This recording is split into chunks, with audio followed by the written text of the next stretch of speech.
Good evening, everybody. Happy Friday night. Another episode of Pursuit Live, and you're stuck with me tonight. Chris and John, they're on their way to Africa, and good luck, boys. I can't wait to talk to you guys in a couple days. But for tonight, the show goes on, and tonight we have Marissa and we have Sean, and they are going to take us deep into the world of competitive archery shooting. So, Marissa, Sean, thank you very much for joining us tonight. How you guys doing? Alive and well, man. Doing well. Very cool. So, let's start with Marissa. Marissa, what we like to do in the beginning of the show is we like to give everybody a chance to introduce themselves, kind of give that generic background on, for you, what really got you into this archery world that you live in right now. Yeah. Okay. So I think I saw archery probably when I was like 13 or 14. And I really got into it when I was like 15. And kid you not, the reason I got into it was I saw a bunch of high school boys doing it as a class. And I was like, oh, that looks cool. I want to try it. But there were no girls. So I decided to make a girls club. And that was that. That's how I got started. Really? You were the pioneer behind it and made that's pretty cool. Good That's right. I love the fact that was actually, now was that an actual class or was it a club? What was the setup for that? It was like an after school activity kind of thing. And there was a group of it just happened to be all the boys that were interested. Sure. And I was the only girl, so I drug my sisters along and some friends, and I was like, we're gonna learn this thing. We're gonna do it. So Good for you. yeah. That's awesome. So then after high school, I started competing in college, and I had a really cool, unique experience. I went to Liberty University for my undergrad, and I had the opportunity to be mentored and coached by Trueball and Excel staff members. So Brandon Reyes was my first ever coach on that team. Not bad. Yeah, pretty cool. So it was a really unique experience. I was not a great shooter, but I had a lot of fun. And I learned a lot about, especially the world of 3D. And I kind of fell in love with that part of the sport. Okay. Yeah. Mr. Sean, how about yourself, buddy? Well, for me, I started 4 years ago, it started with, I was a competition paintball player for 10 years. And I've always had a desire to move up in rank in a sport, a non-traditional sport, that is. Unfortunately, it became too cost prohibitive, and it was at a point in my life where I kind of wanted to do things on my own now. It was my cousin's bachelor party, and we went to some range, and it was the first stop on that bachelor party. I tried it, fell in love with it almost immediately. I went back to rent equipment approximately 3 times a week. That was in April 2019, and then I bought my first bow July 2019. And then I threw myself into the Lancaster Classic in 2020. And then with that, I'm very competitive in that sense. And then what happened was I was on a bale next to a kid, and the kid wiped the absolute floor with me. And it just gave me the drive to want to practice and get better. And then right after that, I know the world shut down, but I went back to practiced in my garage 5-6 days a week, 4 or 5 hours a day. And I just, boots to the ground, and just kind of went with it from there. So. Yeah, you're not kidding. You dove right into it, my man. That's not easy to do, especially with something like archery. I mean, that's not easy to do at all. Now, correct me if I'm wrong. Do either of you have any hunting background that led into this at all, or it was just outside circumstances? Yes, so sort of. Okay. I did not start archery with the intention of hunting. However, I grew up, my dad was a hunter, but not with a bow. And so I grew up like having venison and understanding, like, well before I shot my own, I had helped process probably 10 deer in my backyard off the swing set. That's how we roll. Hey, so not wrong with I that. knew, I kind of knew like the hunting scene, and I knew that the meat was really good. And so when I started getting into archery, I was like, you know what, that's what I want to do. So I do hunt as well as compete. Nice, very cool. For me, bow hunting will be in the future. I don't do this now. But I guess a little bit of the background there was I heard a story that my grandfather used to bow hunt and bow fish way back in the day. So I guess at some point in the genes, it passed down to me why I enjoy this so much. Yeah, it's there's something about archery hunting. We talk about it a lot. It's a lot of the guys that follow the show and we interact with a lot. It's so sometimes we use the word primitive, but there is a connection because chances are that, these animals, whatever game you're after, you're bringing them in so close to you, and it's such a very intimate reaction in the woods, let alone you getting time to relax and spend time in the woods. But it's almost like it's like that primitive feeling going back to the stick and bow, which was where it all started. And that's what really grabs a lot of hunters, especially with the archery world. But tonight we got a lot of info that I want to cover with the two of you. I want to start, and like I was telling Marissa and I was talking to you, Sean, you guys are involved at so many different levels. I want to use the term leagues. If that's not the right term, please correct me. There's indoor, there's outdoor, there's 3D shooting. So maybe, Marissa, why don't you start us off with where you're at right now? What are you doing more indoor events? Are you doing more outdoor events? And or is it a 3D style shoot, or is it that quote unquote Vegas, paper target shoot that's scored? Yeah. So me personally, I'm actually in a bit of a transitional period right now. Okay. My favorite thing in the world is 3D, and that is, if there's one shoot that I do every year, it is 3D shoots. If I do nothing else, it's 3D shoots. I have fallen in love with the indoor game, which is definitely a game. So I definitely do a little bit of both. This year, I'm also diving into more the paper animal shoots, and then also like the NFA field and hunter stuff, which has also been super fun. I think to me, I like the outdoors and doing archery outdoors. So that's really what kind of drives me to do more outdoor stuff than indoor stuff. However, when it's cold, I'd rather be indoors. So there's that. Right. Well, it definitely adds to, it can kind of almost make the season indefinite, at that point. Have you seen a lot more venues like accommodating to like indoor ranges, indoor events? Has that been more popular, or is it they're sticking with outdoor events? Yeah, I think overall I'm seeing a lot of indoor ranges pop up. But then also just in general, indoor ranges are becoming more busy. And I think after COVID, there was a spike in interest because there was kind of nothing else to do. I know for me personally, I just kind of shot in the backyard all through quarantine. So, yeah, Sean too. Well, that's the perfect time to get the reps in, either working on the house or whatever you had. But for you guys, slinging carbon. So now, right. Sean, let me ask you a question. In a comparison between an indoor and an outdoor event, does this change how your equipment's set up? Maybe like your peep size diameter, or do you use like a clarifier or a magnifier? Is there any change in the gear at that point? Well, if we're talking about compound, yes, I'm also a barebow shooter. I actually started barebow, and then I transitioned over to target compound. I still kind of do both. But to answer your question is, yes, there are changes. Primarily, the biggest one for me is the arrow diameter. I'm pretty sure everyone, especially for outdoor, smaller micro diameter arrows to prevent wind drift and things like that. For peep sight, I definitely do use a larger peep sight outdoors than I do indoors.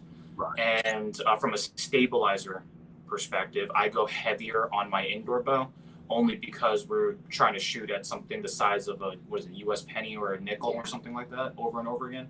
So yeah, I tend to prefer a more heavier setup indoors versus outdoors.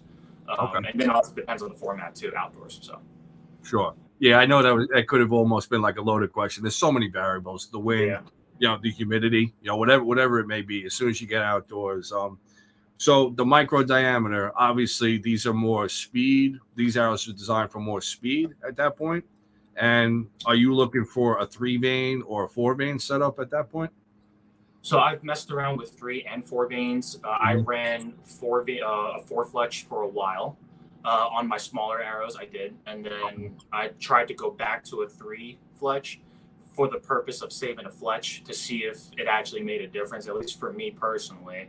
I went back to a 3-fletch primarily because of a form change, which then allowed me, in short, the quad fletch, I would contact my riser. I would get more fletching contact on the riser. So I went back to a 3-fletch for this year. Okay. One thing I did notice, I was scrolling through your guys, doing my recon, I was doing my homework, and Marissa, I look at your bow, and that almost looks like a hunting setup, to be quite honest. You don't really have like a very elongated stabilizer up front. I think I only saw a back bar if it was very short, not all the time. And then Sean, I saw a lot of pictures and videos of yourself, like you're that very pronounced, what I would call like a target stabilizer, a full back bar. And I thought that was very interesting. You guys are shooting in the same league, same setups, but it comes down to the shooter's preference. So I was just wondering if you guys want to touch on that at all, the difference in the setups. Yeah. So although we go to a lot of the same shoots, aside from gender differences, there are also class differences. So what Sean shoots in is open freestyle or target bow, depending on the location, what they call it. What I shoot in is a bow hunter division, or fixed pins. So they specify you cannot have a stabilizer longer than 12 inches, right? So I'm limited in that, right? So there's certain things. So my sight can't be movable, fixed pins, and it can't have any magnification like that. So it's literally, they're trying to make you emulate a hunting setup. Now that bow that you see, the camo bow that you see in a lot of my photos, that's the bow I hunt with. I do everything with that bow right now. That's cool. There's really not a huge difference. I mean, just throw my broadheads on and tune it up for that, and that's pretty much it as far as competition and hunting. That's pretty interesting. They even limit it down to no adjustable sights. Yeah. So you're running, are you running a vertical stack? Do you have a horizontal stack? Right now, I have 5 vertical. Okay. Now, so I mean, what do you think you could effectively shoot long range with those fixed pins? Are you reaching that 80, 90, 100-yard marker, or is it closer? All right. So here's the deal. You want to know when I use my sight or when I don't? No, I'm kidding. Well, I kind of think there's a lot of times you may actually encounter you're holding over your furthest pin. Does that happen? Yeah, so my furthest pin is 60 yards. So anything over 60, I'm aiming at trees. Letting it rip. So listen, listen. I have gotten some really nice shots on a 3D course aiming at a tree. So you never know. That is, we may be joking about it now, but that is not easy to do. That only comes with literally hours and hours of shooting and knowing that proper holdover. And I give you a lot of credit for that. That's not easy to do. But for a hunting scenario, that plays in perfectly. You're not always going to get that 20-yard shot, that 30-yard shot. Even if you have an adjustable sight, you know what? If you're locked in at 20, you know what? Maybe start taking some shots at 23 yards, 28 yards. That way on the fly, this buck's coming in, you don't have time to move that sight. As a bow hunter, that's part of knowing your gear. That's kind of part of like the ethics behind it and putting the most ethical shot on an animal, or in this case, the target. So I tip my hat to you. That is very hard to do. Thank you. That's one of the things that I loved about 3D. And I think a lot of hunters see the benefit of doing 3D because a lot of 3D course makers, when they do that, they won't give you like a 40-yard shot. They'll give you a 38.5-yard shot. So knowing how to split your pins, right, and shoot that is practice for when you're in the woods for real. That is, you blew my mind away. Like I said, I'm learning. We talked beforehand, and I knew I was going to learn a lot tonight. So this is going to be a very interesting conversation. Sean, have you shot any TAC events recently? Have you shot any TAC events at all, like official TAC events? Yes, 2 years ago I went to TAC Seven Springs, so the one essentially near Pittsburgh, Pennsylvania. Yeah, that was 2 years ago. I did not bring a target setup. I brought my bow. I mean, I'm not a bow hunter yet. I do have a bow hunter compound setup. So at the time I did bring that, and I did all 4 days. And that was by far one of the toughest things I've done. We clocked the whole 4 days, all the courses. It was in total It was around a 29-mile hike, but we were above 3,000, whatever the altitude was. It was over 3,000 up in the air and varying degrees too. It was awesome. And the first day it was a rainstorm too. I never forgot that. So, yeah. Right. So you're just slopping around. You don't have an easy footing on the. Nope, not at all. I think much so that when it came to certain targets, I would love to. Oh, sorry. No, that's right. There was a little delay there. Go ahead.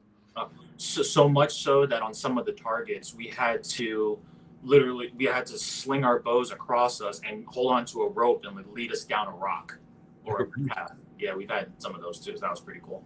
That is pretty cool. I think a tack event would be in my future. Our co-host Chris, he's our in-house go-to archery guru guy, and he's a good shot. I've been on the range with him. He gets it done, and we've talked about it. I think it would almost benefit as a hunter because you're encountering some real life scenarios. I'm more in like the situation you have, Marissa. Well, I did just switch over to an adjustable, but before that, it was all fixed pins. You know, if I shot out to 40 yards, I'm like, man, I'm really airing it out. You know, with some of these newer setups, it's amazing what some of these guys and girls can shoot. You know, shooting at 100 yards, 110 yards, and actually putting it on a target. I'm like, it's unreal with some of the technology we got now. But you guys now, let's talk about the horseback, Marissa, because that blew my mind. Let's dive into that world. Let's talk about exactly what that's called, what that event is called, or whatever division that is. That was when I scrolled across that, I'm like, that's two hard things to do at once. It is. So I learned about the sport of mounted archery probably in like 2015. Couldn't find any place that did it near me. Finally found somewhere in 2017. And then dove into it more because I've always kind of loved horses and rode a little bit, but never rode competitively or anything. And I'd already shot archery competitively. So I just thought, well, let's put them together. I kind of love the two sports anyway. So putting the two together is a lot harder than it sounds. There's definitely a lot of logistics that go into it. I basically had to relearn how to ride because normally when you ride a horse, you use what they call cues or aids. That basically it's your way of communicating with the horse and what you want them to do. Okay. So normally you have reins that's in your hands, right? So you're giving cues through that, as well as how you're sitting on the horse, your legs, where pressure is with your legs, and then also your voice. You can say commands like walk, trot, that kind of a thing. Whoa, that's the easy one. Right, so relearning how to use those cues and taking away the reins was a huge one, because in mounted archery you can't use your hands, right? Because you got a bow in your hands, so you're shooting. And then as well as like normally when we look at a target, right? Anytime we look at something, especially when we're moving, our hips move toward that target. We face up to that target, right? Whatever that is that we're looking at. Well, if you do that in mounted archery, your horse is now running at the thing that you're trying to shoot at instead of past the thing that you're trying to shoot at. So understanding your body and keeping yourself like upper half separate from lower half is a lot of brain work, really, more than physical. You ain't kidding. Is that in your future, Sean? It's not in my future, I promise you that. I keep trying to tell him I could get him on a horse. I mean, we could do it. I have a lot of respect for horses just for the sheer fact of the size and the strength of them. I will speak to what I've learned or maybe read. Like they really do sense and feel off the vibes of the rider. So I think that's kind of what you're getting at. Like you're subconsciously wanting to turn to your target, but the horse will actually feel that weight shift, and now you actually just steer them, and now the whole shot process is off. So that's amazing. Yeah. Have you had any bad experiences? Have you gotten bucked off, unfortunately, or anything like that? Don't look at me like that. Okay. So, not really too many bad experiences while I've been doing mounted archery. However, I also compete on horseback separately.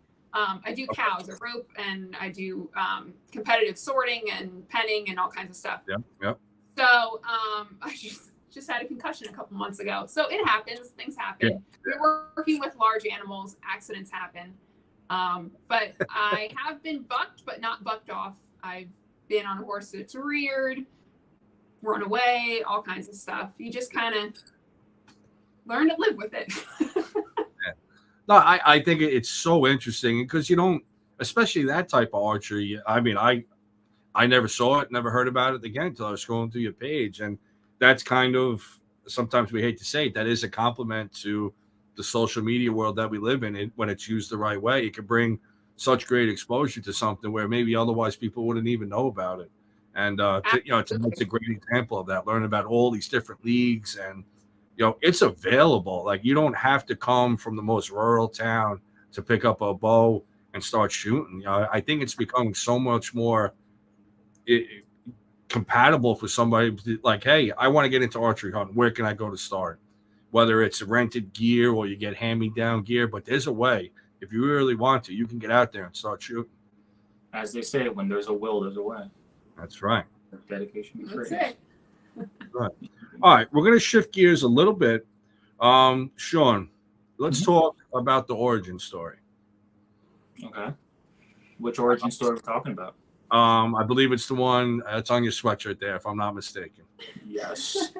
So yes, in terms of the origin story with the logo, primarily, is this actually a combination? So it's on my backpack that we're propping the camera up on right now. So purple is clearly my favorite color. I don't know if what gave that away, but the logo is a combination of my two tattoos, and I made sure to at least have the arrows in them because it's going to be archery related. And so if you ever see me at an event, you wearing this, essentially what it stands for is that I realized that a lot of my life I have very strong moral compass in a way that my parents kind of taught me, and that always stuck with me of protecting others, defending others, and standing up for others when they can or when no one else will. And then the little part on top, the wolf part, is the second part, where the representation of that was a lot of this came from a video game, full disclosure, but the implication of that is that my natural skills and abilities were always good with aiding and assisting others. It wasn't like I just kind of naturally did it. I didn't have to really get a push to do so. So yeah, and then the wolf part is whether or not I'm part of a pack per se or by myself, whichever way it goes. So a combination of the two is always empowering, strengthening others, as well as doing the best I can to maintain a strong moral code. That is. So yeah. We need more of that in the world, my man. So that was a very interesting story. That was definitely something. One of the first things I wrote down. I wanted to hear the story behind it. So that's, you got a tattoo of it, of the full logo, or is it just the two separate ones? No. The full logo, no, but I have the two separate ones on my arms. On my shoulders. If it's hidden, we don't need to see it. That's all right. No, No. I know I was making a joke there, but that's a very great. Thank you for sharing with us. That's good. That's good stuff. One thing I don't know how we didn't talk about it yet is actually releases. While we were talking about all that heavy gear talk, do you guys shoot back tension? You guys shooting thumb releases, index releases? Obviously, more. Let's talk about like the compound side of it. Okay, so for you wanted to start yours because it'll be quicker. No, yours first, and then I'll end. So with releases, I've tried everything from a wrist strap to a hinge. The only one I didn't do was a resistance release, the one where you have to pull a certain poundage before it goes off, because that was introduced to me as more of a training aid that I thought I didn't need, so I kind of just avoided that. But yeah, I shoot thumb button, and I actually don't shoot a traditional or properly where you kind of wrap your thumb and squeeze and pull until the shot goes off. Once I'm at anchor, if that shot looks good, my thumb gets heavy and I slap that trigger off. So I'm what folks would call a command shooter or a puncher. So yeah, that's me. A self-proclaimed puncher. That's all right. I don't shy away from it. I used to do the proper way of shooting, and it just never felt comfortable in a way, because I think it ties back to my barebow days, which I still shoot barebows, not like it stopped, but barebow, you have to essentially command shoot. There's no real way for the shot to go off until you consciously let your hand go. There's no clicker like on Olympic recurve or other way, or other like on a hinge or anything else. So I command shot with barebow. So when I brought that over to target compound, it just felt more natural. So do you think there's like a trending, I might stir the pot here, is it more of like a trending thing with like a back tension or a hinge as opposed to a thumb? Because I mean, I get the idea behind the thumb release, the ergonomics and the form. Not a lot of these new releases with that audible click, it's all part of your shot cadence. But then obviously with that back tension, like you were saying, it doesn't release until you don't want to know when that shot's going off. I've never shot with one, so to me it just sounds so foreign and almost like nerve wracking.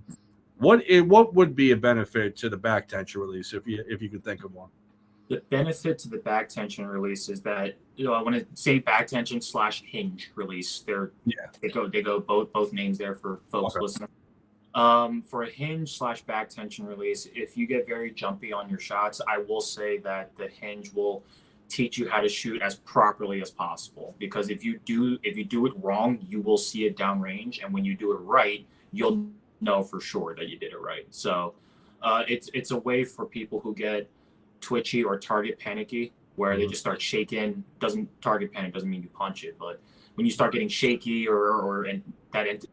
you shoot guns, it's like the anticipating recoil and stuff like that. If that really gets to you, to me, a back tension or hinge will help fix that. But if you are very twitchy punching, I promise you will probably be one of your worst nightmares. Yeah, I had an issue recently. It didn't happen in the woods, luckily, but just randomly target shooting. I was creeping, and man, luckily I got a big backstop in my backyard with the hay bales, because that arrow was off the block target into the hay bales, and I'm like, where the hell did that come from? Overall shooting good, and all of a sudden I just creeped enough, and then I slapped that trigger. But it happens, that creep or target panic. Marissa, have you experienced target panic or anything like that during an event?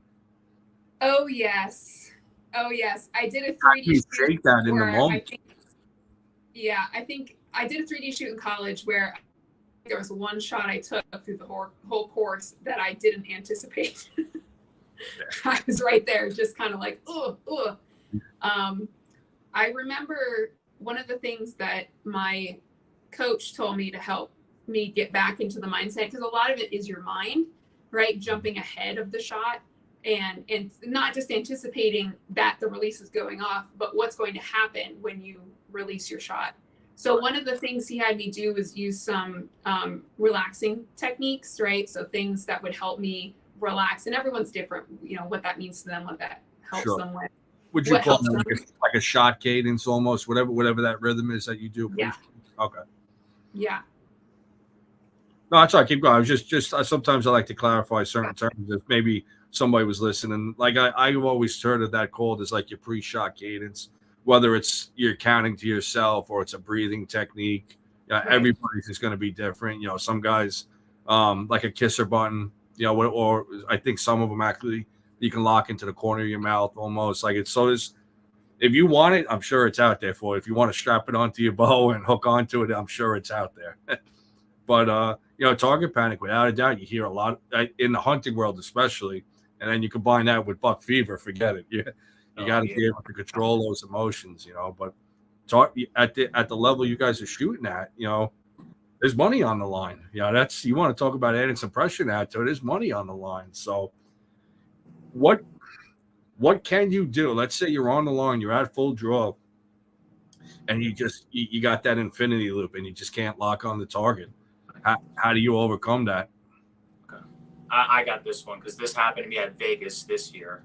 Okay. So if anyone was watching this and saw that nice trailer, that little picture that was on there was actually my first ever 300 at Vegas, and it happened this year.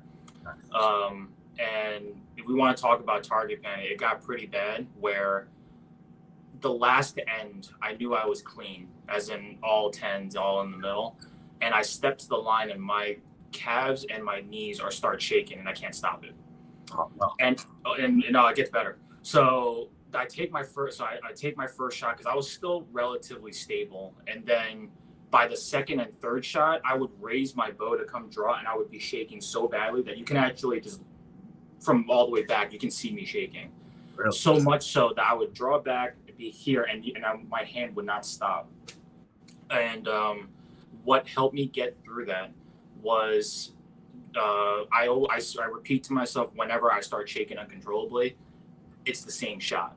That's the PG version, but same shot, and I keep saying same shot over and over again. Where it helped me was my very last shot, where I had 52 seconds left on the clock, and I knew that if this was the shot to clean it, I was shaking on the target, and my sight pin was on the 8-7 line, so right underneath the, like very far underneath the middle, and no matter what I did, I could not get that pin back up. Right. So I probably should have let the shot down, but I didn't, and I just kept. Are you allowed to break down as long as you have time? I had enough time. I had 52 seconds, so I could have just let it down and reset. But I knew I was shaking so bad that it would not have made a difference.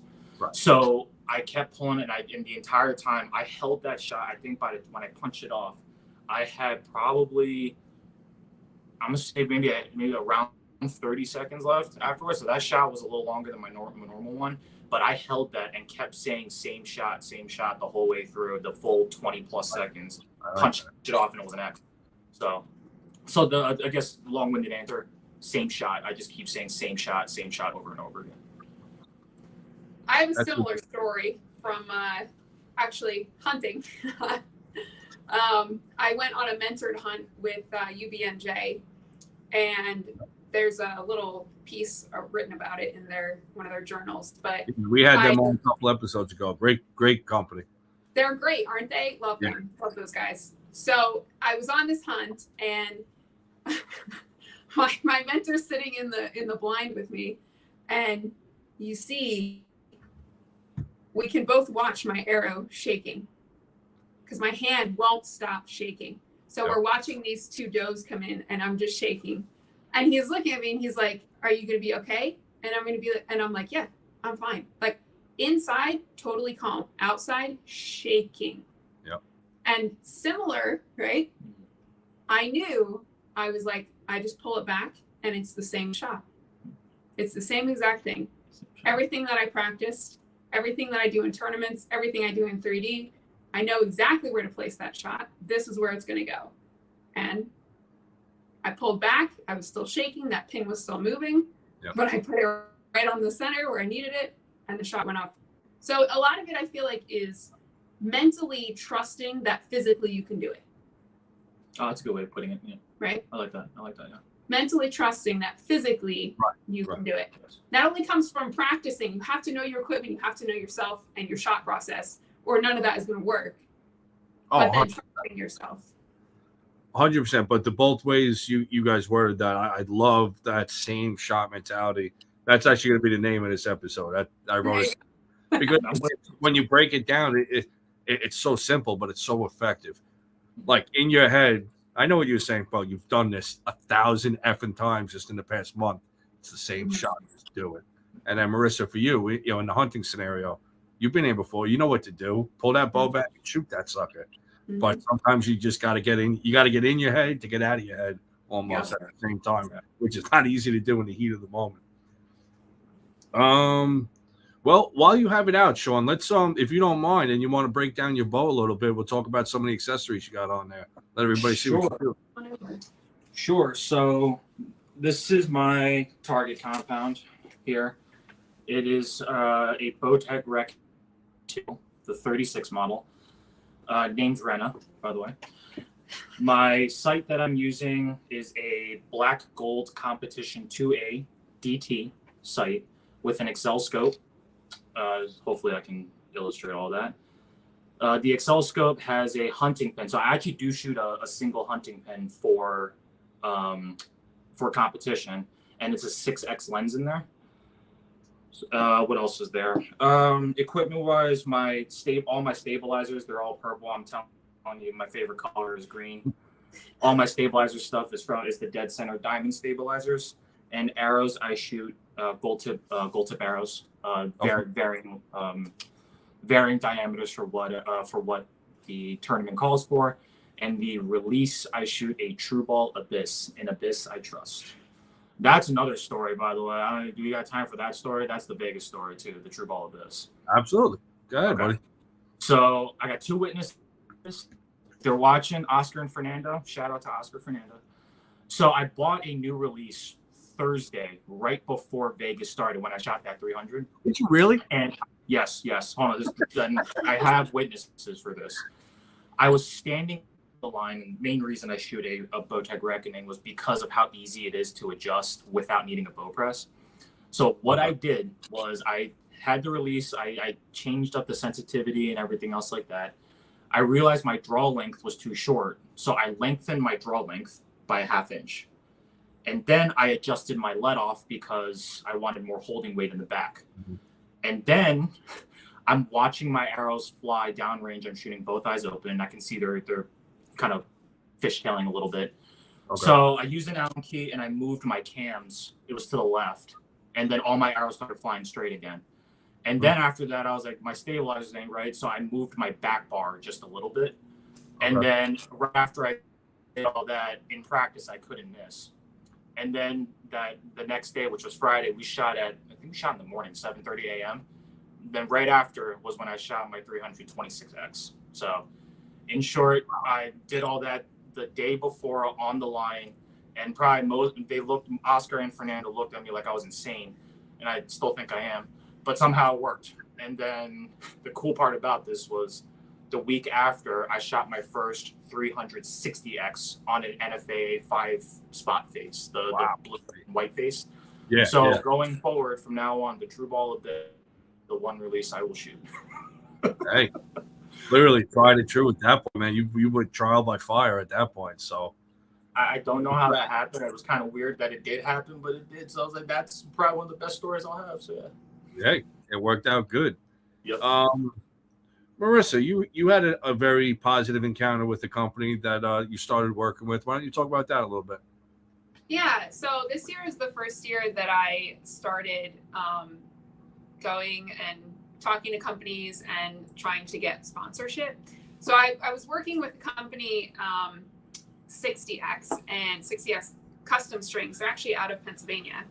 And I had used their bowstrings before. One of the things that I loved about them right off the bat was I gave them a call and I was like, hey, I have this old bow that I'm trying to get strings for and I can't figure out, like, the manufacturer's not helping me. I can't figure out what size I need.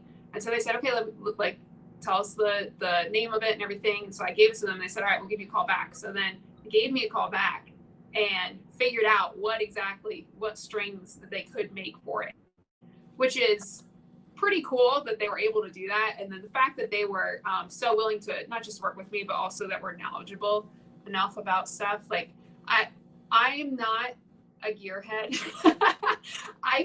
That's Sean. I shoot stuff because it's easy for me. It's durable.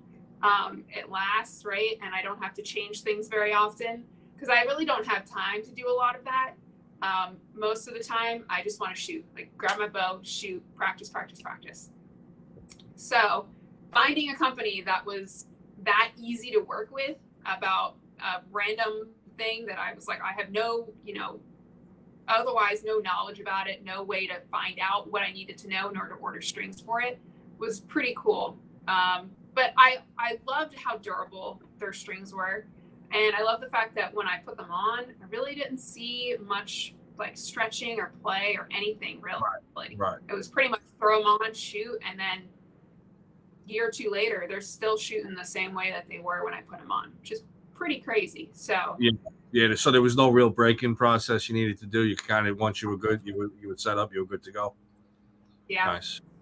An oddball question, but I just happened to think of it. Waxing the string.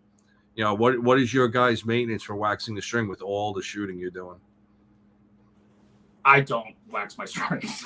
Really? Quite often. I really don't. Okay. The only time I did was when it was that TAC event where the rain was kind of anticipated. So my friend was like, hey, go put some wax in your strings. So that was it. And that was the only time. I never once waxed my strings. Really? Yes. That's interesting. I'm not saying it's right or wrong. I think for the season I wax it, for a hunting season, I'll wax it, 2 or 3 times. But again, I think that's more element induced. Once you get to the winter, you got a lot of snow, ice, everything else. So if you guys maybe you're shooting a little bit more indoor, maybe it's not needed. I just always thought it was something, throughout the life of the string, but you definitely don't want to wax it too much. I've seen some bow strings, it looks like a candle. It's like, what the hell happened here?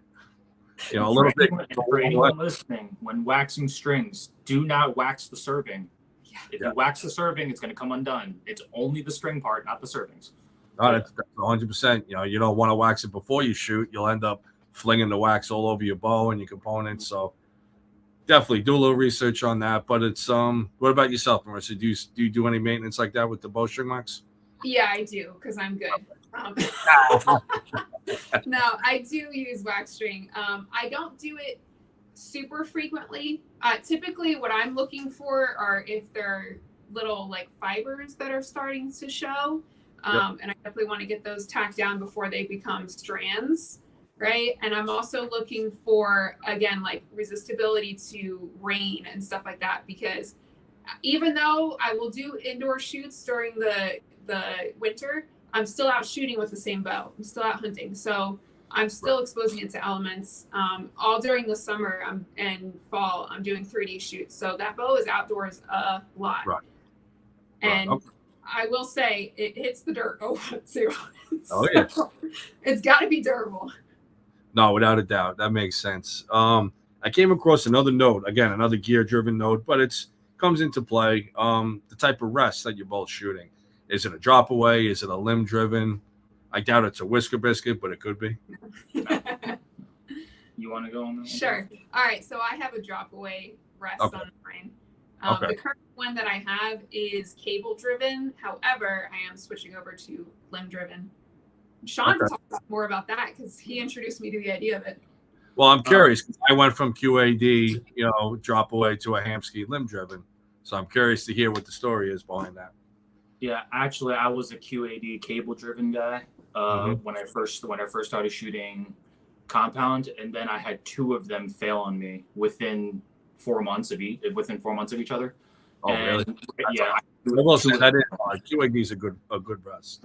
Yeah, no, they are. It's worked plenty for other people. I'm just saying that sometimes when it happens to you at the worst time possible, sours that a little bit. QAD makes great stuff. It just unfortunately those 2 things happened to me, so I immediately switched to a limb driven. It was a Vapor Trail Gen 7 limb driven release, which I just passed over to you. Yes. And now on my target indoor bow, I run a limb driven Hamsky. I think it's the hybrid target. Okay. But ironically, when I go outdoor, I use a blade style rest instead of the limb driven one. Okay. The main thing now, opening a can of worms here. The rests are super reliable for sure. It's just when it comes to the blade rest, to me, it's one less thing for me to worry about, whether it's the cord or the activation cord or the tie around the limb or something. Yep. I just don't want to have to deal and worry about it because I have shot tournaments completely drenched in the rain before. I just don't want to have to think about it. So I just slapped the blade rest on there and called it a day for the most part. So yeah.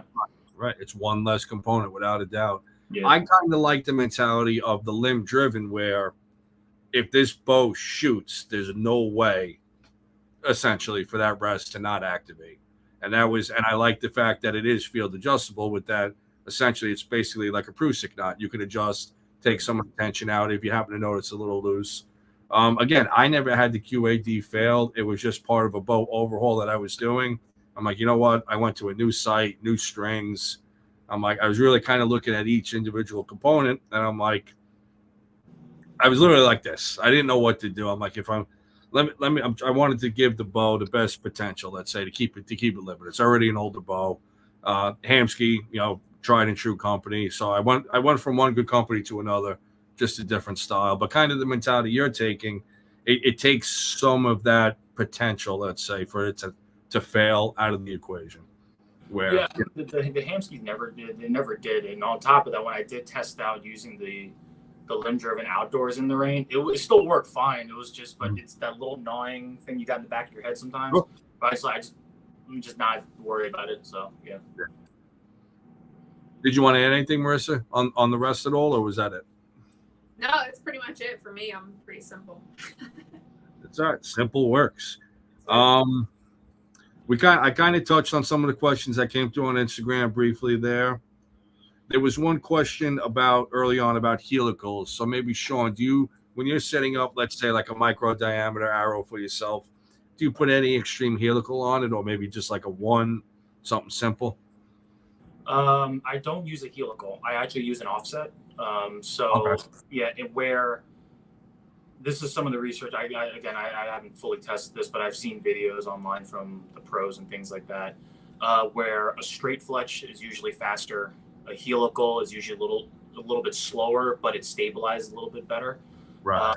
And then I got the idea from two of my favorite pro shooters, Kyle Douglas, Tim Gillingham, shout out, to use an offset, to where an offset is essentially a straight fletch, but then I move it. I'm sorry, it's a straight fletch, but then I move it whichever way my arrow wants to spin. So my arrows tend on this particular setup want to spin to the right. So I run a fairly modest right offset to balance out speed and stability as a puncher. So, yeah. No, that's very interesting because, like you're saying, the helical, you're creating that propeller effect. Let's say that's what the vanes are meant to steer, but only to a certain degree. You don't want these vanes really having to correct a fishtail. That's other mechanical issues you got to bring within the realm.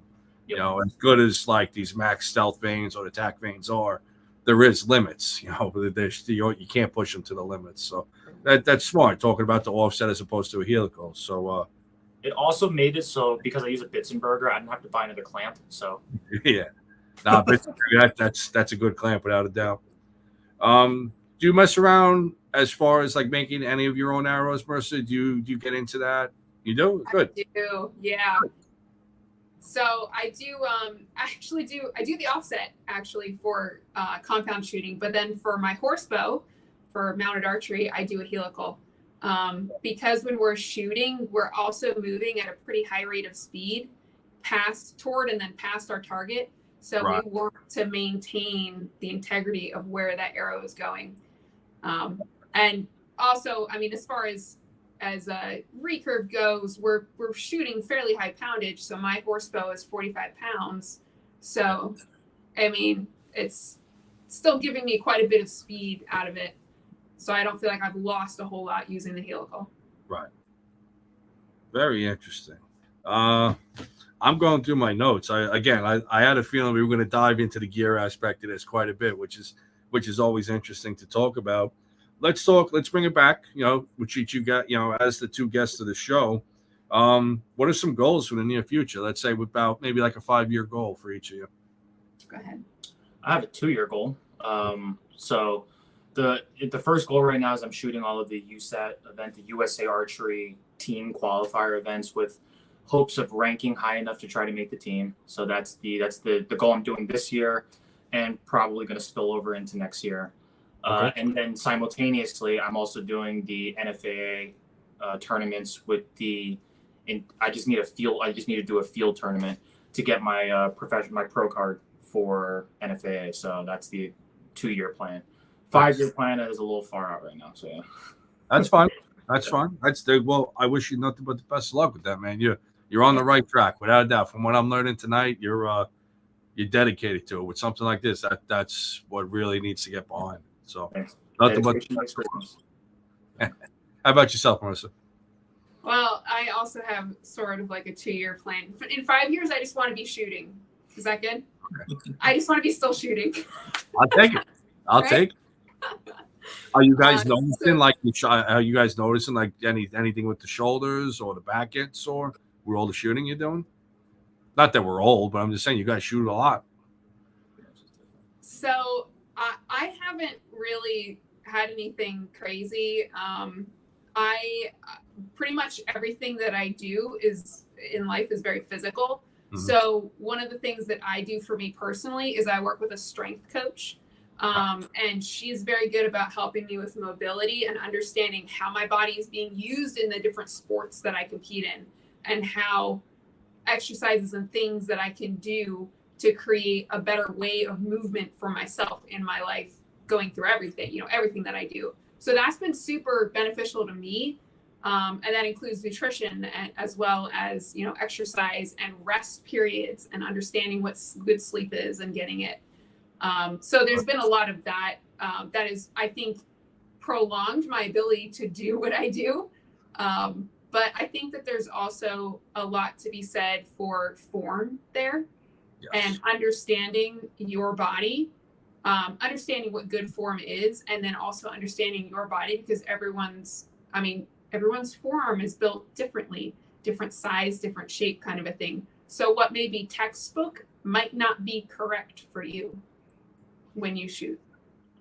I'm glad you have the coaches and you do a more formal thing. I kind of just, I shotgun it for the most part. So where I kind of started it with that was, ironically, when I don't shoot for a day or two, my body gets sore after I don't shoot. But if I shoot consecutively throughout the week, I'm perfectly fine. I don't know how that works out. But where I think the benefit came from was trying to start with kind of endurance.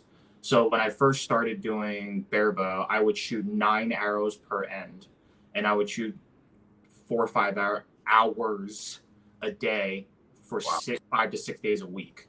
So I did whatever I could to build that stamina so much so that kind of when I went over to the compound side, because even though it's some differences there, like my body was already ready for it, if that made sense. And then from a relaxation standpoint, I essentially use a massage gun, and I stand underneath a hot shower for 35 minutes. Sounds good. Yeah. Well, it's true. Like a lot of us all come from sports backgrounds or different backgrounds. Like I was a baseball guy, as far as that took me, and there's so many small little fibers and tendons and muscles in the shoulder, whether it's your rotator cuff, your deltoids, your labrum, all that, and it's literally you could train. You need to train a muscle sometimes that's only this wide, and it's like if that goes, you're done. You're not moving. So it is one of those things that I would think we definitely take it for granted, but it's like Marissa, in your case, that is a very smart investment, let's say, and reaching out and getting that instructor, that coach, whatever the term may be. But that's so critical for what you're doing on your journey right now. To keep your body healthy, keep your mind healthy. It's smart. Absolutely, yeah. Smart. All right. Actually, I'm sorry. One last thing too. From a physical body standpoint, all I know is that when I travel, I don't eat that well, for sure. You get the really like rib sticking kind of food, the fried stuff. But even just being hydrated, being adequately hydrated the night before an event, something as simple as that is key. Yeah, so like on things like that, I started eating a lot better at home, so that when I go to events, which isn't as frequent as me being at home, I'm allowed to eat not that great when I'm there. And usually before a tournament, I tend to carb load the day before, so that the day of, especially tomorrow, because it's gonna be hot, that I'll have enough gas in the tank to get through the day. So sure. That's kind of a perfect segue, because obviously you guys are essentially on location for tomorrow. So definitely talk about what you guys are shooting tomorrow. And let's talk about any companies, anybody you want to give a little plug to, sponsor, whatever you want to do. And then I'll start wrapping it up for the evening. Sounds good. So Marissa and I we are in somewhere in Pennsylvania. We are shooting an ASA 3D style tournament. I'm shooting the known 50 class, which in Marissa's known 40. Essentially what that means is a known means you're allowed to use rangefinder. The 40 means your longest shot will be 40 yards, give or take a couple of yards here and there. And for me, it's 50 yards max distance, give or take.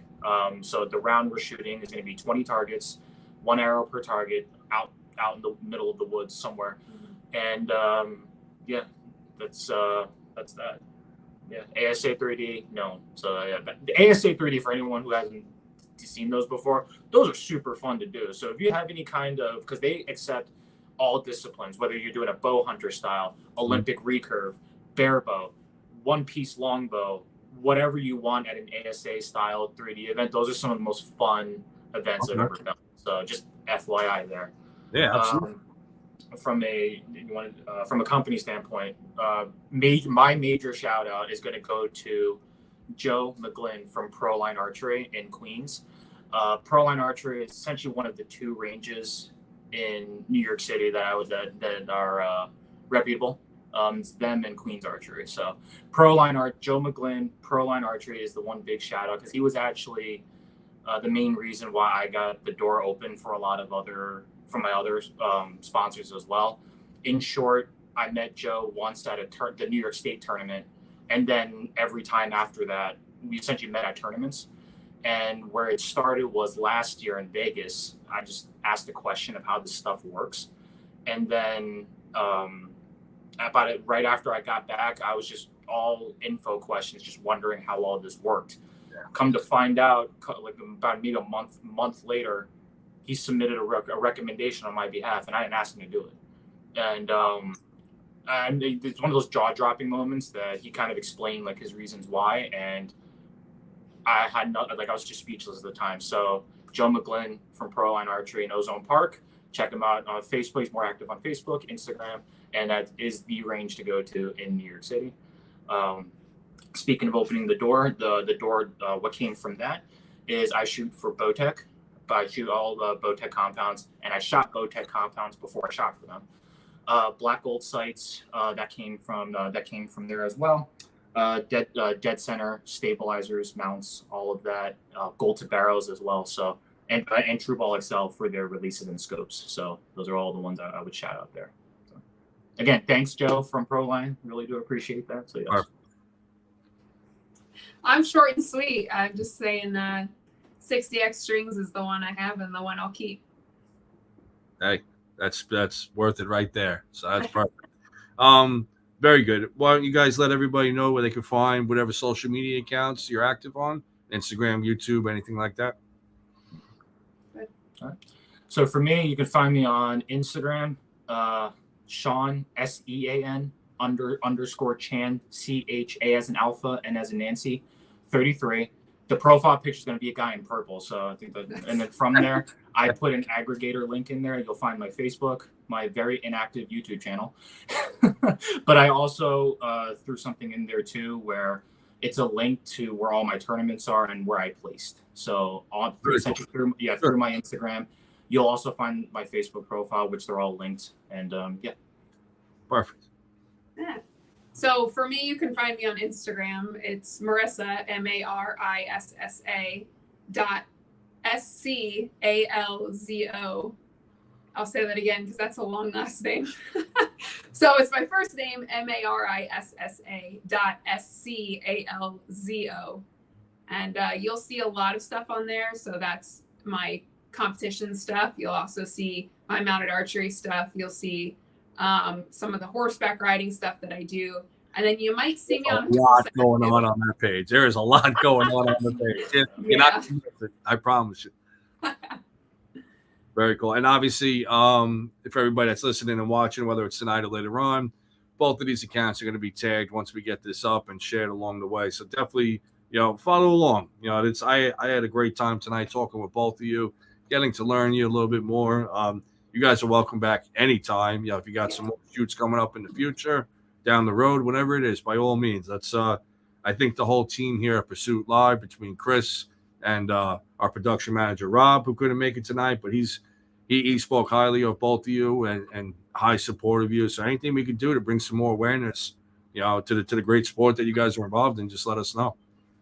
Yeah, I'm 100% down. If you want to do one of those gear talk episodes, I'm the gearhead. So yeah, I'm 100% down to go through all stuff like that. And as always, if anyone, and then if anyone has any questions, comments, thoughts, concerns, I'm always happy to help out anyway. DMs are always open. So same, DMs are always open. If you have any questions about archery or getting into archery or mounted archery, what that is like, I'm always open to answering questions. Awesome. All right. Well, Sean, Marissa, again, without being redundant, thank you so much. You took some time out of your night, literally in a hotel room on the way to a shoot tomorrow. Mm-hmm. So I mean, thank you. Honestly, it means a lot to us at the whole team here at Pursuit Live. Anybody that was watching tonight, whether it was on YouTube or Instagram, keep spreading the word. Every Friday at 7:30. This is it. This is what we're doing. We're going live. It streams across Instagram and YouTube. Please head over to the Pursuit Live YouTube account. It's at Pursuit Live, capital LIVE. Subscribe to the account. The more action we get, the more interactions we get. It really does help us out. Instagram is the main account. That's at Pursuit Live Official. Same thing. The more interactions, it's all social media based. I know we talk about it a lot, but it really we're in this for the long run. Chris and I, we have high hopes for this show. Our production manager Rob works very hard behind the scenes, keeping the schedule full. That way we can have a show every Friday. May not seem like a lot, but it is. It takes a lot to have a guest every week, dedicated guest to show up. So again, thank you for being here. And the schedule's looking good. We're booked pretty much all the way through the summer, but anybody is welcome on this show. If it's outdoor related, big crew, one-person crew, men, women, as you can see here tonight, doesn't matter. if you're in the outdoors, you're doing it the right way, you're spreading a positive message, this is the show for you. And come on, tell us your story, and we'll share it live. So I'm Dave. I was your host tonight. You guys were stuck with me. I hope it wasn't too bad. And Sean and Marissa, thank you very much. Everybody that was watching, thank you. And have a great Memorial Day weekend. Thank you. Take care, man. Dedication makes greatness.